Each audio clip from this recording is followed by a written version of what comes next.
خوشا دسته که در دست کتاب است، خوشا مسته که سرمست کتاب است. سخن استاد و مکتب شد کتابش، ثواب اندر سواد آمد حسابش. سخن اندر کتاب آمد وطن کرد، چو بلبل لانه در باغ و چمن کرد. کتاب آموزگاری روزگار است، رفیق مهربان و غمگسار است. هر آنکه با کتاب اندر سخن شد، سخن پرورده ای هر انجمن شد. من شریف آفخالید، خواننده صنف دوی مؤسسه تحصیلاتی میانه عمومی رقم 39 ناحیه شامسوری شهر دوشنبه می باشم. من با خواندن و از یاد کردنی 167 کتاب، 11500 مصرع شعر داستانها، 250 حکایه اثرها، 165 افسانه، چیستان تزگو یک لطیفه، 150 تاگی، 200 ضرب المثل، 150 نوپندها، 40 غزل و 50 رباعی و 10 داستان را از بر نمودم. افسانه های خلق تاجیک: بوزک جنگیله پا، کلچچه، نفس زهر، یتیمچه و خوجه، تماشا کدو، موسیچه از دختر جسور. بود نبود یک مرده بود، او 3 دختر داشت و پسر نداشت و در آرزوی پسر بود و او نابینا شد، چشمانش کور شدند و ریاضه به گوش او رسانیدند که در فلان جای یک طبیب هست که اگر یک دارو را به نزد او آری، از آن او داروی چشم تیار میکند و به درد چشم دوا است. و او میگفت که اگر پسر می داشتم رفتم دارو را به من می آورد و من صحت می شدم. و دختر یکمگی به نزدش آمد و گفت پدر جان به من اجازه دهید من رفته آن دارو را برای شما میارم. پدرش اجازه نداد، اما او یک راهی کرد و پدرش اجازه داد. او لباسهای مردان پوشید و تو شده راه گرفت و در از سوار شد و به خونه رفت و بسیار رفت و در نهایت به یک کلبه رسید و در کلبه را تق تق زد و از درون پیرزن صدا برآورد: هر کس که هستی به خانه درآ، من بیمار هستم، از جایم خیستن نمیتوانم. و امان دخترک به درون خانه در آمد و عرض خود را و او اول به کارهای پیرزن یاری رساند و بعد عرض خود را به پیرزن گفت و پیرزن گفت ای پسرم به آنجا نرو، تو یک پسری بسیار زیبا هستی، نابود میشوی. چند لشکر اسکران پهلوانها به آنجا رفتند ولی همه آنها نابود شدند. امیخیل گفته او را ترساند و خواست که او را از راهش گرداند و او ترسید و وقتی که به خانه برگشت پدر واقعه را فهمید و بعد باز دختر دویونگی هم امیخیل رفت و امید شده آمد. کدام دخترش به دارو آورد؟ دختری آخرانش. آفرین، دارو آورد؟ بله، او اول به نزد پیرزن رفت، به کارهای پیرزن بسیار یاری رساند و بعد پیرزن به او قبچوق و شانه و قیراق را داد و گفت که تو غازی میروی به خانه دیو میرسی و به کارهای آنجا یاری میرسانی. و بعد او باز در راه رفت، به قصر دیو رسید، دید که دروازه قصر بسیار چیرکین است و آن را تازه آباد کرد. وقتی که رفت از پیشش یک سگ و یک اسب برآمد. در پیش سگ جو بود، در پیش اسب استخوان و استخوان را به سگ داده، جو را به اسب داد و همیشه از بین آنها گذشت و بعد او به پیش دخترکانی رسید که آنها دست پوشک نداشتند و آنها در تنور به دست پوشک نان میبستند. دستانشان سرخ شده بود و به آنها او روی مالچه دوخت. وقتی که به خونه و نامان کنیزکان به او گفتند که وقتی که دیدی که یک چشم او پوشیده است و یک چشمش کشاده، گریز، او بیدار است. اگر چشمش بینی که هر دو چشمش کشاده است او خواب است.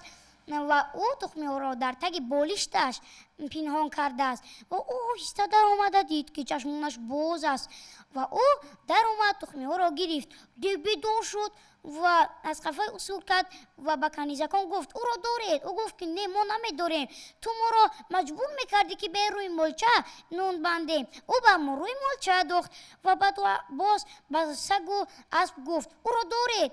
سگ و اسب گفتن نه ما آن را نمیداریم. نه سگ گفت که به من جو دادی و اسب گفتی به من استخوان دخترک باشد، به من جو داد و به دخترک به سگ استخوان داد. آخرش او دارو را به نزد طبیب آورده رساند و از آن دارو را گرفت و او گفت که تو بسیار جوان زیبا هستی، به خونه من مهمان شو و او مهمانهای دیگر را هم به خونهش دعوت کرد و یک دوستش به او گفت که او دختر است. او گفت که نه مگر نمیبینی اون اینقدر پهلوان و جسور است، او پسر است، باور نکرد. و بعد او گفت که اگر باور نمیکنی پسر و این دخترک رو در یک خونه خواباند و در سر بالین هر کدام یک دسته گلی صد برگ گذار. اگر سرخیستی که صد برگها پشمرده شدن فهم که آن دختر است. اگر همون خیلی که چینده بودی همون خیلی ایستاده باشد پسر است. او این کار رو کرد و آخرش به دارو آورد. بله دارو آورد و بعد پسر طبیب فهمید که او دختر است. نصف شب او خیسته گلها را عوض کرد و بعد در آخر همان طبیب با همان دختر یک جای ازدواج کردند. زندگی کردن. آفرین. به مثل مادر مهربانی ماست، گیره کشایی صدها معماست. جواب این چیستان چیست؟ چیست؟ مکتب. آفرین باز. هم دوست است و هم دشمن، شبانه روزی با من، هم گرم و هم عاقل است، هم نرم و هم جاهل است، هم تیغ براست او، هم جهانی ما است او. تحفه پدر باشد هدیه مادر باشد، هم تلخ است و هم شیرین. بگو چیست جواب این؟ جواب چیستان چیست؟ چیست؟ سخن همه را می پوشاند خودش بره نماند. جواب این چیستان چیست؟ چیست؟ جواب این چیستان سوزن نباشد. کلی تیزگویه کنی چند تا؟ چیلچای چونچوق در شاخی چیلچای چنار چارتاکی بچه کردن. چیلچای تو چوق در چیلچای چارتاکی بچه کردن. چیلچای تو چوق در چیلچای چارتاکی بچه کردن. شب شنبه شمال شد، شمالک از شما شد. شب شمال شد، شمالک از ما شد. شمالک از ما شد. در جنگل پلنگ دیدم، پلنگکی لنگ دیدم. در جنگل پلنگ دیدم، پلنگ دیدم. در جنگل پلنگ دیدم، پلنگ دیدم. در جنگل پلنگ دیدم، پلنگکی لنگ دیدم. من پسری پدرم پسری پدرش، من پسری پدرم، پدرم پسری پدرش، من پسری پدرم، پدرم پسری پدرش، من پسری پدرم، پدرم پسری پدرش. خدی خالی دانا، خدی خالی خانا، خدی خالی خانا، خدی خالی خانا، خدی خالی خانا، خدی خالی دانا. بهارستان جامع را بله. مطالعه چند باب دارد؟ یعنی 8 روزه. 8 روزه هم باب هم میشد. من همین روزه ششم چی است؟ روزه ششم مطیبه. از معلم پرسیدن تو بزرگی یا برادری تو؟ معلم گفت من بزرگترم ولی 1 سال دیگر بر وی بگذرد با من برابر خواهد شد. علی خان اسمتی شعری بهترین است کنی؟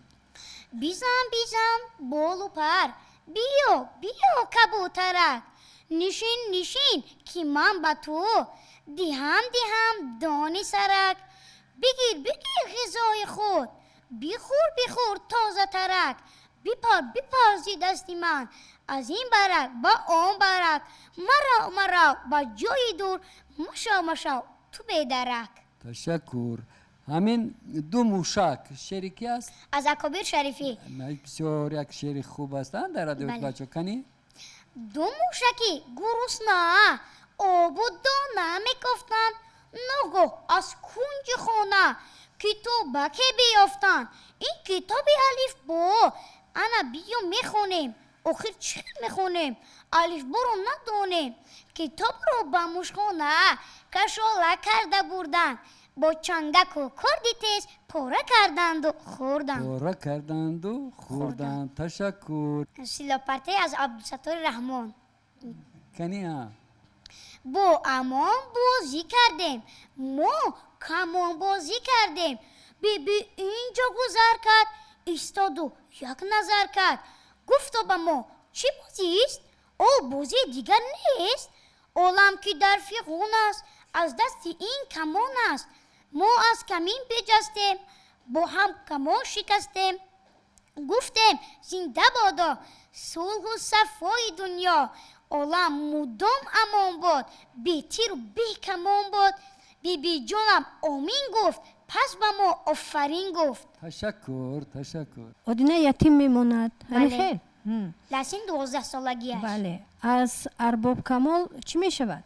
10 تنگه قرضدار می قرضدار شود می‌شود، و درست. گاهی مادرشان رو می فروشد و باز 10 تنگه دیگر قرضدار می شود. و بیبی آیشه او را تا 15 سالگی تربیت می کند و بعد به دست ارباب کمال می سپارد تا اینکه قرض خود را ادا کند. همین چرا ادینه از دست ارباب کمال فرار میکند؟ چون که او ارباب کمال ادینه رو بسیار عذاب میداد. وقتی که او 2 سال خدمت کرد خواست که اکنون خرسند شد که می رود ولی یک واقعه شد. پای شیشک سیاه شکست و ارباب کمال باز 10 تنگه دیگر قرضدار کرد و این دفعه او باز 2 سال دیگر خدمت کرد و باز خرسند شد که خلاص می شود. این بار او در خبری به گوش یک خبری رسید. راه آهن بخارا به واسطه سرداری عالم خان ساخته می شدند و او خواست که به آنجا رود ولی ارباب کمال گفت که من به تو 100 تنگه دادم و تو رو جان تو رو خلاص کردم. حالا که او به پسرش عباد 100 تنگه داده است او رو خلاص کرده است. همین پسری ارباب کمال چی نام داشت؟ عباد. عباد. مناسبتش با ادینه چگونه بود؟ مناسبتش با ادینه بسیار بد بود. بهرام فیروز. همین حقیقتی تلخ. بله. خب درباره چی است؟ درباره یک پسرک که او میگوید که برادرم سلی بسیار خودش رو تعریف میکرد. او رسم کشی رو دوست میداشت و میگفت که وقتی من کلان شدم رسام میشوم و اینجا درباره آن حق تلخ نوشته است که آنها وقتی که برای درافگاری میرفتند از آنجا از نزدیک های از روسیه یک کوچکچه رو دیدن که بسیار لایق بود. اون شناختن که او کیست، چه حیوان است و آن رو به خونه آوردن و گلسوم خاله گفت که اون بچه شغال است و مادر اونها رو ترسونده گفت که اگر بچه شغال باشد شب اومده برای بچه شب اومده یک مرغ رو هم زنده نمیماند. درباره نشان یک شعر خوانید. درباره نشان نشان دولتی از رحمانی بابا. در این نشان مظفر بخت چو رمزی دولت از گندم است آره رشد و بقای ملت. کوه است در میانه رمز ذکر و ساران هر قله‌اش نشان است از آرزو و ارمان. از پشت قله با مهر خورشید سر کشیده این ملک را چو مادر گویا به بر کشیده. مقصود از کتابش علمی زمان به 100 رنگ ما را چو رهنمای بر سوی علم و فرهنگ. خب از حافظ شیرازی یک غزل خوانید. گل بیرخ یار خوش نباشد. گل بیرخ یار خوش نباشد بی باد بهار خوش نباشد. طرفی چمن و توای بستان بی لاله و زار خوش نباشد. رقصیدنی سرو و حالتی گل بی صوتی هزار خوش نباشد.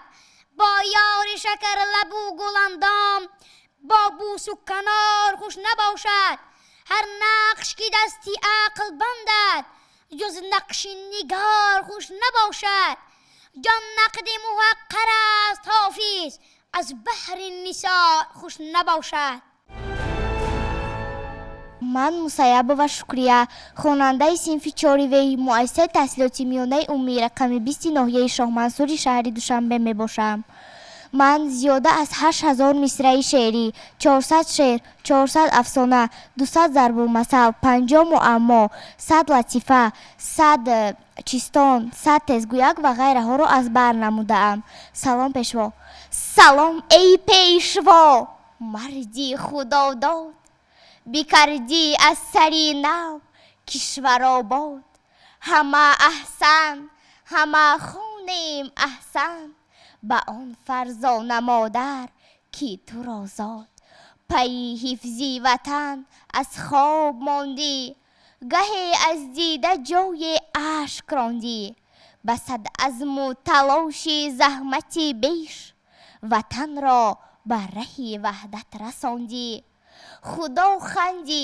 худо хандид бар рӯят амон бош, сарафроз одами рӯи ҷаҳон бош.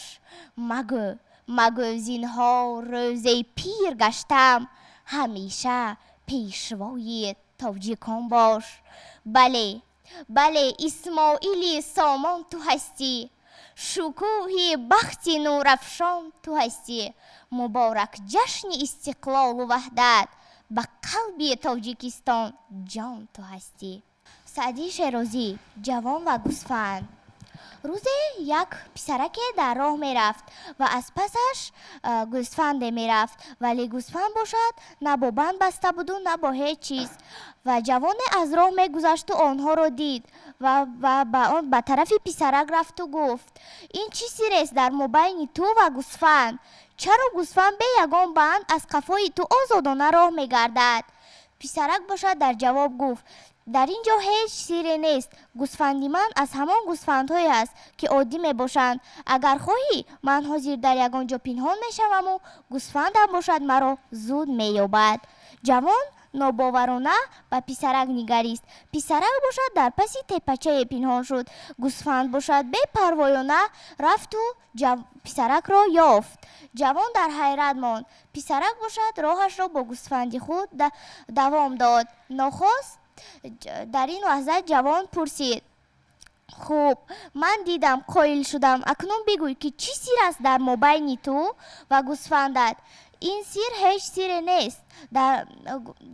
ин бандеро ки ман медораму дар гардани гӯсфанди ман баста шудааст, номаш муҳаббат аст. ман ки аз хурдӣ ин гӯсфандро парвариш кардам, гӯсфанд ба ман меҳру муҳаббат бастааст ва ин банд номаш муҳаббат аст. бадонро навозиш кун эй некмард, ки сагпос дорад чунонат хӯрад. дӯсти бовафо. саге буд, ки вай дӯсте надошт. вай ба назди гург рафту гуфт: гургҷон, биё бо ман дӯст шав. гург гуфт: майлаш, ман бо ту дӯст мешавам. онҳо дӯст шуданд. ва шаб вақте ки саг акос зад, гург гуфт: оҳиста, акос назан, ки хирс меояду моро тиккаву пора карда мепартояд. дар ин лаҳза саг гуфт: оҳ, ин гург аз ҳама метарсидааст. вай шабонгоҳ бо гург дӯстиашро қатъ карду ба назди хирс рафт ва гуфт: эй хирс, биё бо ман дӯст шав. хирс бошад гуфт: майлаш, ман бо ту дӯст мешавам, вале бо як шарт, ки шабонгоҳ акос назанӣ, зеро ки одам меояду моро тиккаву пора карда мепартояд. дар ин лаҳза саг гуфт: не, ту низ метарсидаӣ. вай ба назди одам рафт ва бо одам аҳди дӯстӣ баст. ҳамин тавр одам ба ӯ хоначае сохт. ҳамин тавр саг дар он хонача мезист ва ҳар шаб чӣ қадаре ки мехост акос мезад ва ҳамин тавр саг ба одам дӯсти бовафо шуд. абсатори раҳмон нафси бад. мусичаи гул дидадони мул, хурди кафиди мурди. будони гандум аз зони мардум, аз ту будиш кам мехурди кам. нафси калонат шуд хасми ҷонат. абдулло қодирӣ, парчами мо. шеъри абдулло қодирӣ, парчами мо. парчами хушранги мо, ҷилваат шоди физо. мо сӯи фардо равем, таҳти ту эй раҳнамо. ранги басо сурхи ту, лоиқи сад гуфтугӯ. рамзи дифои ватан, омили бахти наку. ранги сафедат хушо, ҳаст чу субҳи сафо. мисли дили тоҷик аст, равшану оинасо. сабз чу тоза баҳор, пайки хушиву баҳор. манзили ободи мост, сулҳ дар он пойдор. ташаккур. ман як байт мехонам, تو یک بیت دیگه میخونه این شعر رو، بعد میگه یک از کی است. تبرعمک سرکار است، اکسکواتور میراند. کنی بیت دیگرش خون. کوه رو چپه کرده به دریا میخوابوند. شعری کی است؟ موجوده حکیموه.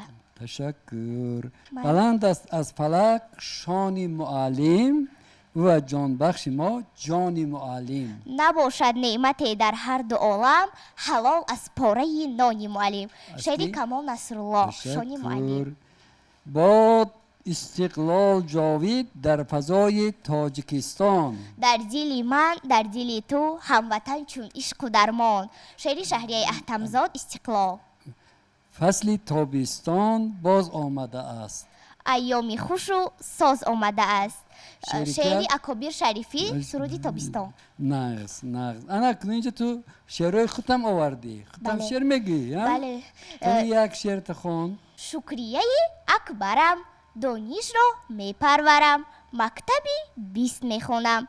همه چی را میدانم. با دختری همسایه 6 تا به زیر سایه میخوندم بسیار کتاب. شماره اش به حساب. در این آزمونی روشنایی فروغ صبح دانایی. با کمکی آموزگار هرگز نمیگردم خور. مادر باشد در برم خدا باشد رهبرم. چند تا لطیفه میدونی؟ 100 تا. 100 تا لطیفه میدونی. از همین حیاتی طلبه باشد خواننده و هم سین و سالای شما باشد. پسرم کی تو بهای دو گرفتن رو بس میکنی؟ در وقت تعطیل. پدر جان من میخواهم که تتقوچی ارکتیده شوم. مایلش پسر جان بهترین. پدر جان من میخواهم که از حاضر مشق را سر کنم. حاضر پسر جان تابستان است. چی خیلی مشق را سر میکنی؟ پدر جان شما هر روز به من $1 دید تا اینکه من روم و یخماس خرم. یخماس خرم مایلش. من دیگر به مکتب نمی روم. با قطعی میگوید پسرک صنف یکم. پدرش از او میپرسد برای چی پسر جان نمی روی؟ پسرک در جواب میگوید خواندن نمیتوانم، نوشتن نمیتوانم، گپ زدن نمیمانم. پس برای چی روم؟ استاد صدرالدین عینی، درست. جلال اکرامی، بله. ساتیم اولوغزاده، درست. عزیزی عزیز، روشنی رحمانی، پولاد تالیس. پولاد تالیس، از استاد صدرالدین عینی، احمدی دیبند، مکتبی کهنه و شعرها از برنموده. شعرها از برنموده ها؟ در مکتب کهنه یک فلاق استفاده می بردن. این چی بود؟ فلاق این چوبه بود که دامولا به بچگان فرمان میداد تا اینکه دیگر بچگان رو عذاب دهند. همین یاردمچی مکتبدار کی بود او را که می گفتن؟ خلیفه. چگونه اذیت میداد بچه ها را؟ و او را با چوبی 5 متر میزد، باز با فلاق میتافت. مناسبت بچه ها در وقت بازی خوب بود، ولی هنگامی که خلیفه آنها را میزد بچگان از خلیفه میترسیدند. روز آدینه در خواب به صحرا میبرد گوسفندان را و خودش در خواب میماند، چون که طبیعت زیبا را میبیند. این خوابی غفلت نام داشت و همین طبیعت رو نقل کنید. یک لحظه بسیار عجیب دارد اونجا. بله. خب در آنجا شرشره ها بودند. هرچند که بهار بود ولی در سر کوه ها به مثل آنه که کلاه باشد برف ها بودند و به مثل کلاه در بالای کوه ها می ایستادند و باز در آنجا جاری بود و آن تپچه به مثل آنه بود که گویا استاد صدرالدین عینی قید کرده است که گویا که محبوبه وقتی که داماد را میبیند سرش را خم میکند و آن تپچه نیست چنین بود. او چگونه به همون مزار می رود؟ همین لحظه رو می توانید بازگویی کنید؟ بله. اول آنها شرط اول نیازگوپان با احمد میگوید که بهترش نره ولی شاکر باشد خیرایی میکند و میگوید آها و حالی میرود و پس از 20 دقیقه بازگشته میآید.